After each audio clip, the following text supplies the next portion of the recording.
chicos, muy buenos días, buenas tardes, buenas noches, cualquiera que sea este día. Hoy la clase que les voy a dar va a ser la clase de historia clínica. Para los que no me conocen, yo soy Caterine, Kate, me pueden decir, soy médica y soy la que me encargo de dar semiología.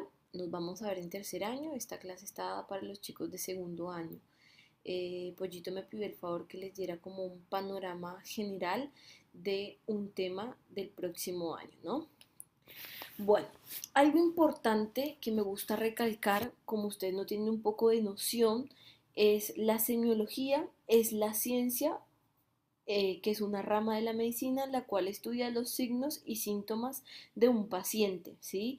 Recordemos que un signo se va a definir como algo cuantitativo que se puede contar como que puede ser como la tensión arterial, la temperatura, la frecuencia cardíaca, la frecuencia respiratoria.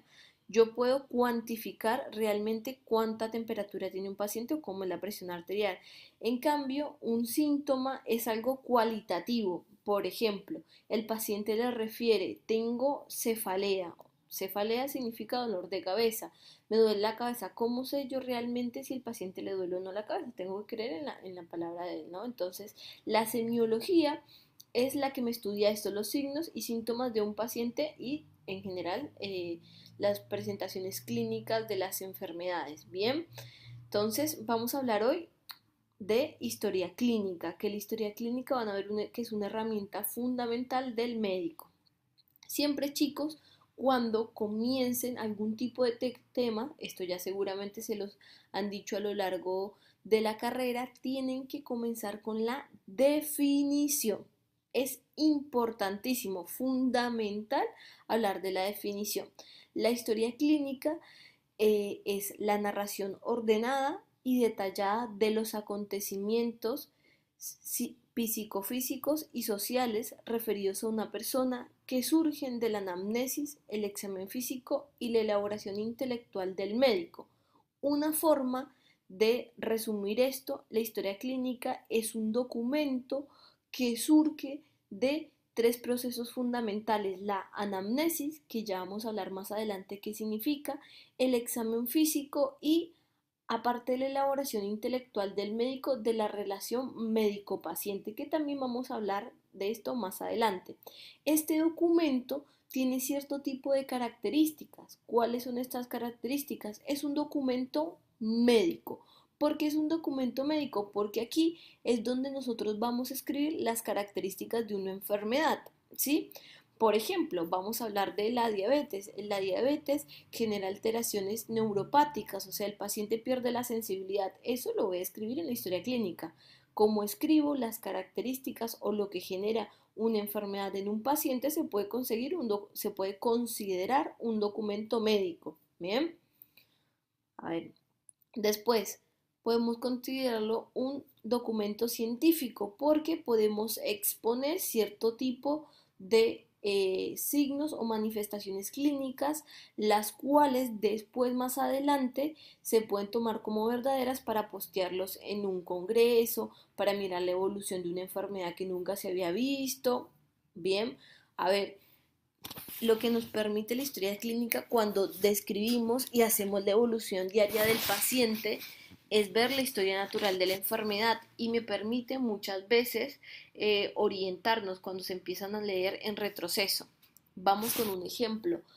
Últimamente no se sabía que el coronavirus, vuelve el tema del coronavirus, después de la externación clínica, los pacientes tienen una alteración de la hipercoagulabilidad, o sea que le genera trombos. Bien, esto se ha visto, ¿por qué? Porque cuando uno hace el control del paciente, todo lo nuevo que aparece lo documenta. Por eso se puede tomar como un documento científico. Bien, es un documento legal importantísimo, chicos, legal. Lo que no se escribió en la historia clínica no se hizo.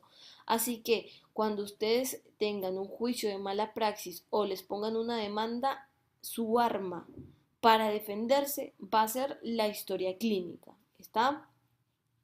Es un documento económico. ¿Por qué? Usted me va a decir, pero ¿qué tiene que ver acá la economía? Pues es muy fácil. En medicina siempre apréndanse eso, vamos a tener necesidades infinitas y recursos limitados. Por ende, todo lo que yo indique va a generar un costo en el sistema de salud, ¿sí? Y por último, es un documento humano. ¿Por qué? Porque es un documento que se puede elaborar de la relación médico-paciente. La relación médico-paciente es, valga la redundancia, lo que yo tengo con el paciente que me permite hacer una interpretación de los signos y síntomas. Concluyendo, chicos, como para resumir, si fui muy rápido, ¿sí? O demás, la historia clínica es un documento que se elabora gracias a tres procesos fundamentales. Primero, va a ser de va a surgir de la relación médico-paciente por medio de la anamnesis y el examen físico. La historia clínica es esa hoja que el médico escribe, ¿bien? Para que lo tengan. Vamos a hablar un poco más de la anamnesis y del examen físico. La anamnesis no es otra cosa más que el interrogatorio, lo que yo le pregunto al paciente, ¿está? En semiología vamos a ver, chicos, que es una rama de la medicina la cual es muy estructurada. Sí, así les aburra, así yo sé que es un poco de pronto desgastante, pero si ustedes son estructurados, tienden a tener menos errores. ¿Por qué? Porque existen protocolos, porque si siguen un orden no se les va a escapar absolutamente nada. Entonces, esta historia clínica, si ustedes, por ejemplo, van al médico o si ustedes van a algún tipo de servicio, va a tener la misma estructura, ¿bien? Esta estructura la vamos a dividir en varias partes. En la primera parte, que es el resultado de la anamnesis, vamos a tener diferentes ítems. El primer ítem va a ser, por ejemplo, los datos personales, perdón, personales. Después, el segundo ítem que va a haber en la historia clínica es el motivo de consulta. El tercero, la enfermedad actual. El cuarto, los antecedentes personales, que se pueden subdividir en antecedentes fisiológicos, en antecedentes patológicos, en antecedentes de medio, que vamos a hablar más adelante de ellos, los antecedentes hereditarios y familiares. Entonces, ustedes observen que por medio de esta primera parte, que es el interrogatorio, que es sinónimo de la anamnesis, podemos sacar toda esta información, pero esta información la vamos a escribir en esa hoja de una manera organizada, ¿está? Porque si lo hacemos de una forma organizada, no se nos va a permitir escapar absolutamente ningún tipo de dato. Bien, como dijimos anteriormente en la definición de la historia clínica, decíamos que esta historia clínica era el resultado de, aparte de la relación médico-paciente, del interrogatorio o anamnesis, de un examen físico, ¿bien? Vamos a hablar después, más adelante, un poquito del examen físico muy general. Después de hacer el examen físico, hacemos un resumen semiológico, consideraciones diagnósticas, una evolución diaria si el paciente está internado y la epicrisis. ¿Estamos? Pero bueno, para que lo vean y lo vayan procesando, vamos, una vez más, retomemos, dijimos, la historia clínica es un documento que se genera gracias a dos procesos fundamentales, el interrogatorio o anamnesis, que se permite gracias a la relación médico-paciente, en el cual vamos a saber o a preguntar todo este tipo de datos, ¿sí? Y el examen físico, que es cuando van a ir a inspeccionar, palpar, percusión, auscultación del paciente, como para que lo vayamos teniendo un poco más. Bien, empecemos con el primer paso, que es la anamnesis. ¿Cómo lo vamos a preguntar? En este interrogatorio dijimos que vamos a tener una estructura. Bien, la anamnesis, les puse la definición, es la indagación por medio de preguntas acerca de características de la enfermedad y de los antecedentes del paciente. Es obligatorio que la realice el médico, ya que constituye la base real de su relación con el paciente. Lo que les va a ocurrir un poco en la práctica, chicos, va a ser que el paciente en realidad siente confianza cuando está con el médico, ¿sí? Nosotros tenemos en el sistema de salud algo que se llama triage, que es la categorización del paciente, que es cuando primeramente él acude a una guardia, por ejemplo, entonces viene la enfermera y le hace unas preguntas básicas. ¿Cuál fue tu temperatura, tu presión? Y así te lo cataloga en diferentes. Es un paciente con una tensión verde, un paciente con amarillo y rojo. ¿Qué significa cada una de estas cosas? Verde es un paciente que el motivo de consulta por el cual va o busca el sistema de salud es algo en el cual no está en riesgo la vida. Un paciente amarillo es aquel paciente que necesita una atención más pronta en aproximadamente 2 horas y el rojo es la urgencia en el cual necesita una atención inmediata, ¿bien? Perdón la tosecita. Importante recalcar, chicos, que en esta anamnesis, ¿sí? En este interrogatorio, todo lo que el paciente nos diga es obligatorio guardar el secreto médico. Por eso hay mucha gente que en el momento en que le hacen la categorización no dice todas las cosas, ¿sí? Entonces cuando tú lo vas a evaluar, sale otra cosa totalmente diferente a lo cual te lo muestran en el sistema o te dijo la enfermera que tenía. ¿Vamos? Bueno, vamos a empezar con los datos personales. ¿Qué es lo primero que preguntamos? Ustedes eh, pónganse en la situación de que el próximo año van a estar yendo al hospital a hacer sus primeros contactos con el paciente. Entonces les toca una consulta. ¿Qué es lo primero que hacen? ¿Por dónde comienzan?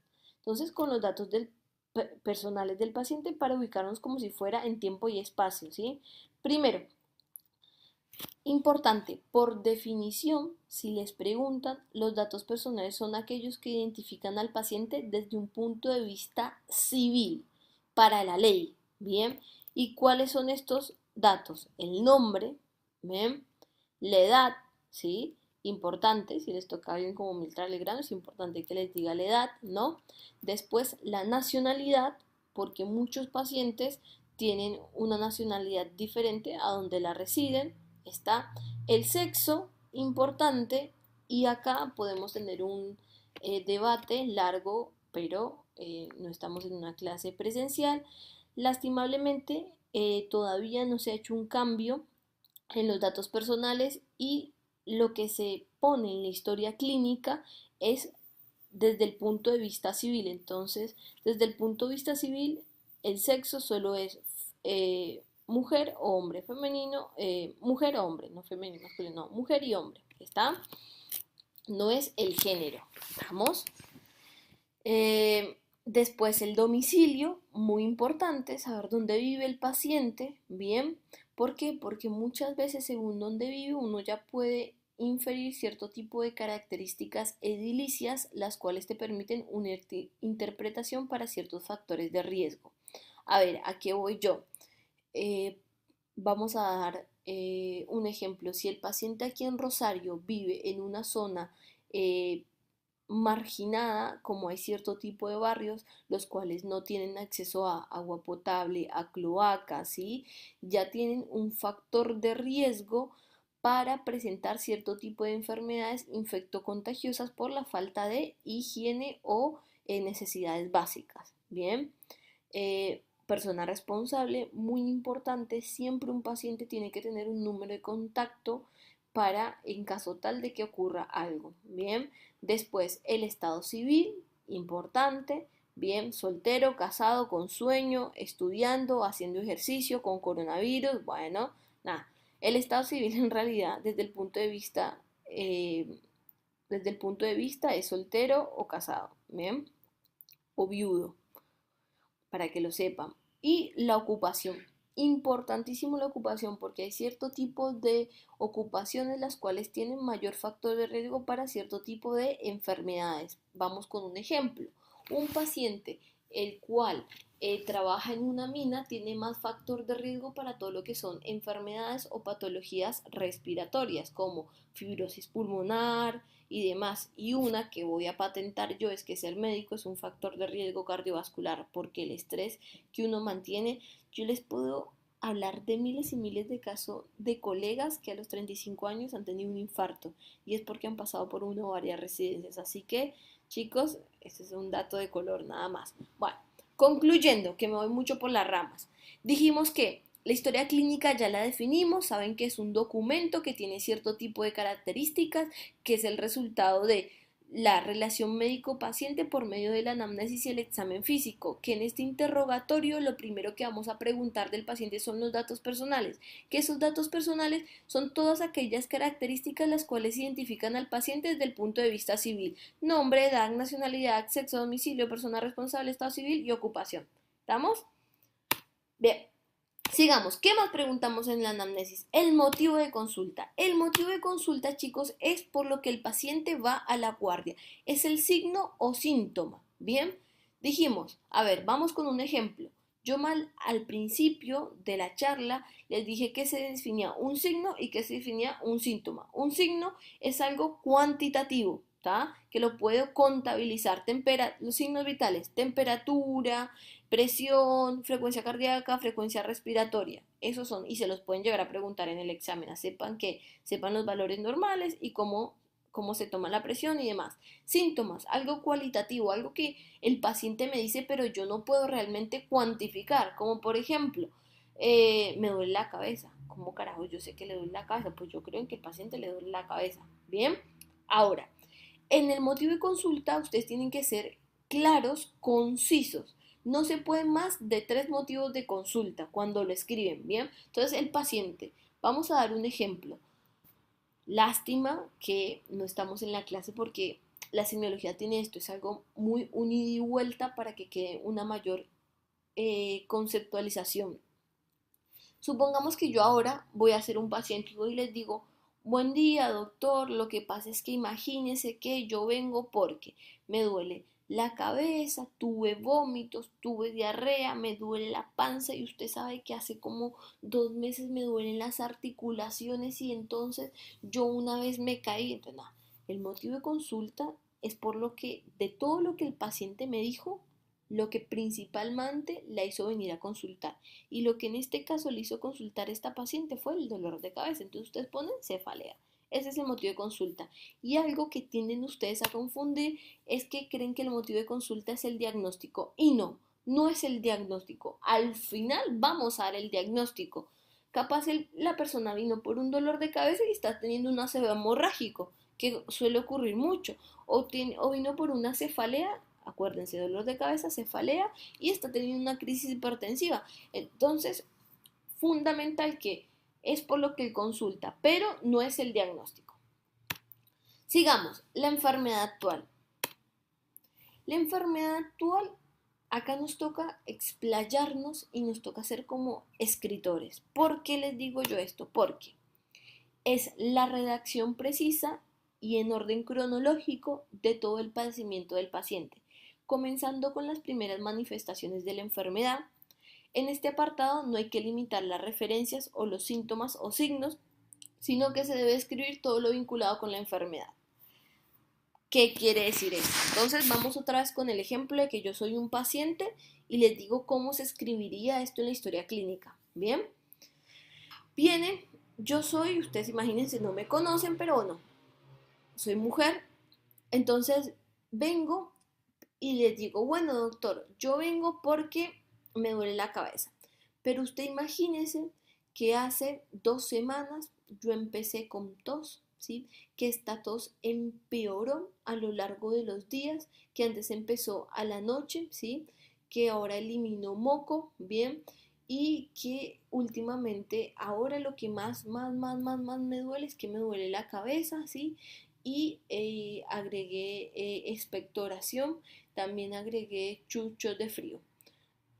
No tengo diarrea, no tengo vómitos, no soy alérgica a ningún medicamento y no tomo absolutamente nada. Entonces, ¿ustedes cómo pondrían en la enfermedad actual? Entonces, usted tendría que poner: paciente de 25 años que niega antecedentes patológicos de jerarquía, que niega alergia a medicamentos, consulta a la guardia por cuadro de 2 semanas de evolución, caracterizado por tos que en las últimas horas se exacerba, agregado a cefalea de tipo holocraniana de una intensidad 7/10 en la escala numérica del dolor, y que niega otros síntomas o signos acompañantes como náusea, vómitos o dolor abdominal. Bien, esto es un ejemplo, ¿sí? Entonces, lo que se hace en la enfermedad actual es el apartado en el documento que ustedes tienen para escribir en palabras médicas todo lo que el paciente les dijo y en un orden cronológico. Esto, chicos, es lo más importante de la historia clínica y es a lo que más le tienen que agarrar la mano. Yo me doy cuenta cuando ustedes llegan a la PFO, que les tomamos el examen y demás, que no tienen la cancha, o cuando están haciendo el medicato, no tienen la cancha para hacer la enfermedad actual. Obviamente esto no es un tema que lo van a ver mucho ahora en segundo, pero el año próximo, en tercer año, mejor dicho, disfruten mucho la semiología. ¿Por qué? Porque les va a permitir escribir y redactar. ¿Por qué se hace la enfermedad actual? Porque en el momento en que otro colega de ustedes lea, tiene que entender lo mismo que ustedes entendieron en ese momento en lo que le dijo el paciente. ¿Bien? Entonces, esta es la enfermedad actual. Después, vamos con los antecedentes personales. Dentro de los antecedentes personales se pueden subdividir para que no se nos olviden ningún tipo de antecedentes. En antecedentes fisiológicos se indagará más que todo en fisiológicos, son en pacientes pediátricos. Se indagará sobre si el parto fue normal o patológico, el peso al nacer, el crecimiento, la maduración. Importante en la mujer es importante saber la fecha de última menstruación, que se denomina FUM, el ritmo menstrual, o sea, si cada 21 o 28 días, ¿sí? Y la edad de la menarca. También en antecedentes patológicos se subdividen en el momento del interrogatorio, porque los antecedentes patológicos la gente tiende a olvidar las enfermedades que tuvieron a lo largo del tiempo, porque lo toman como algo negativo. ¿Estamos? Entonces tenemos enfermedades de la infancia, enfermedades médicas, antecedentes alérgicos, antecedentes quirúrgicos y traumáticos.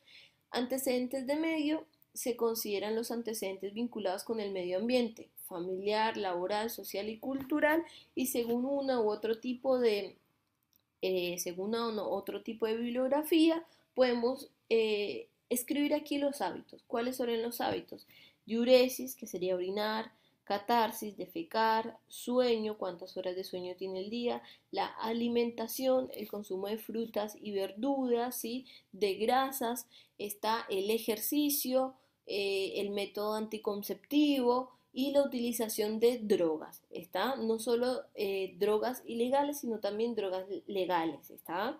Entonces es muy importante, así sean drogas, la utilización de drogas de utilización social. ¿Qué quiere decir utilización de droga social? Que el paciente no es que fuma marihuana todos los días, pero cuando se reúne con los amigos cada 15 o 20 días, hace la ingesta de marihuana, ¿tá?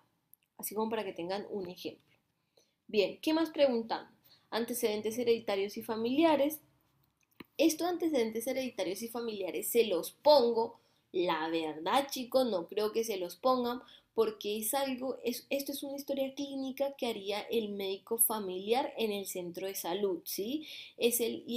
Lo hacen más que todo en los pueblos, en lo cual un mismo médico es el que mira al papá, a la mamá, al hijo, bien, porque no hay otro tipo de médico, si se hace el denominado genograma. El genograma no es nada más que como un árbol genealógico, ¿bien? Pero este árbol genealógico tiene diferentes tipos de figuras. Si no es que yo digo nombre tal, no. Tiene unas reglas. Primero, la mujer se hace redondo, ¿está? El hombre se hace cuadrado, ¿bien? Si alguno de las partes murió, se tacha con una X, ¿bien? Adentro de la figura se pone la edad, ¿bien? Y el nombre arriba, ¿bien? Entonces, por ejemplo, mi mamá y mi papá se unieron en matrimonio, es así, ¿bien? Si es cónyuge, es punteado. Si están separados, se pone en el medio y se pone el año de separación. Y si están divorciados, se pone así, ¿estamos? Después, si tienen hijos, hijo, así, y se pone si es en adopción, si abortó, si tuvo un aborto, en realidad, o si está embarazado. ¿Estamos? Y los que viven en el mismo hogar, porque tú puedes hacer un árbol genealógico, pero los que viven en un mismo hogar se pone punteadito, ¿Está? Y esto ya es mucho más para el médico generalista, es las relaciones que los tienen. Si es una relación rota, bien, si son relaciones cercanas, se hace doble línea, nada. Esto como tal no se den mucho la cabeza con eso. Ustedes más o menos tienen que saber si ven, porque si ustedes ven cuadrito, bolita, ¿qué es eso? ¿Qué carajos es? Es un genograma, ¿bien? En el cual se dibuja un esquema del orden genealógico de las personas.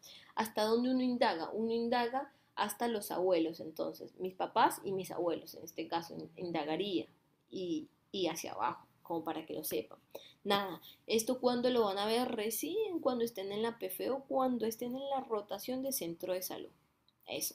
Y si usted me pregunta si utiliza, no, no se utiliza en la vida real. Pero bueno, está en la literatura, más o menos tienen que saber un poco de cultura general de medicina, de lo que es. En el examen físico, chicos, ¿el examen físico qué es? Es como toco al paciente. Fundamentalmente en semiología tenemos una subrama que es la semiotecnia, ¿está? Y en la semiotecnia es la que me enseña cuáles son las maniobras para tocar al paciente y para hacer la interpretación, porque no se toca por tocar, ¿no? Entonces, este examen físico lo vamos a dividir por partes, porque yo les dije que en semiología teníamos que ser estructurados. Y en estas partes lo primero que hacemos es siempre la inspección. ¿Qué significa la inspección? Mirar. Tenemos que mirar al paciente. Solamente cuando el paciente camina y entra al consultorio ya yo me puedo imaginar mucho cierto tipo de patologías. Por ejemplo, el Parkinson tiene una forma de caminar muy característica, ¿sí? Junto con el Alzheimer tiene una forma de caminar que dan pasitos corticos, rápido, ¿sí? Y después no pueden frenar, ¿bien? Como dato, ¿bien? Para que lo sepan. Entonces, importante, siempre antes de hacer, miramos y visualizamos al paciente. Después, lo segundo que se hace es la palpación. ¿Qué es la palpación? Que en semiotecnia el próximo año les voy a enseñar cómo se palpan los órganos, cómo se palpa un hígado, cómo se palpa una vesícula, cómo puedo palpar el ciego, ¿está? Todo eso es la palpación. Después, la percusión es una maniobra en la cual por medio de las dos manos yo lo que hago es, este es, esta es una mano que es la diestra y esta es la otra no, y lo que hacemos es, la movemos así, taqui taqui, sobre esta otra mano, sobre una superficie y generamos un sonido. Según el sonido que generemos, me permite hacer la interpretación de que tenemos debajo de la parrilla costal o debajo a nivel abdominal. Van a decir, no entiendo un carajo, ¿a qué se está queriendo referir? Me quiero referir es que muchas veces nosotros pal palpamos, pero no sabemos que hay trasfondo, si es líquido o si es sólido, ¿está? Entonces, por medio de la generación del sonido, podemos interpretar si es líquido, si es sólido o si hay aire en las cavidades. Vamos a entrar más en discusión en su momento, ¿bien? Y por último, la auscultación es eso, el estetoscopio, el que utilizan todos los médicos en el cuello, bueno, el estetoscopio para qué está, para auscultar, ¿bien? Entonces, el examen físico va a tener un orden, que primero es la inspección, después la palpación, después la percusión y después de la auscultación. Y que este examen físico lo vamos a hacer en un orden en el cuerpo, que es cefalocaudal. ¿Qué sería cefalocaudal? De arriba a abajo. Primero, lo primero que ponemos también en la historia clínica es la impresión general. Cómo vemos al paciente, si tiene una fase de dolor, si tiene una fase de que impresión enfermo, si tiene que impresión en buen estado general. Después lo que hablamos es la piel, después el sistema linfático, el venoso y después empezamos cabeza, cuello, tórax, aparato respiratorio, circulatorio, abdomen, aparato genital y sistema nervioso. Muchas veces el sistema nervioso se pone al principio después de la impresión general, cuando estamos en emergencia, ¿está? Pero como para que tengan un panorama, esto es un panorama muy corto, muy conciso de cómo se haría el examen físico. Lo que ustedes tienen que hacer es que estos pasos siempre los van a hacer para evaluar cada una de estas partes del cuerpo. Bien. Después Lo siguiente en la historia clínica sería el resumen semiológico, que no es nada más que traspolar todo lo que nosotros observamos y pudimos constatar en el examen físico. Esto no lo tienen que saber ustedes de las consideraciones diagnósticas porque lo van a ver en cuarto y quinto y es cuando según todo el interrogatorio y el examen físico ustedes se plantean qué es lo que posiblemente tiene el paciente. Bien, la evolución diaria solo se hace si un paciente está internado, que todos los días yo paso, lo reviso y lo escribo. Bien. Y por último, chicos, la denominada epicrisis. Es el último paso de la historia clínica.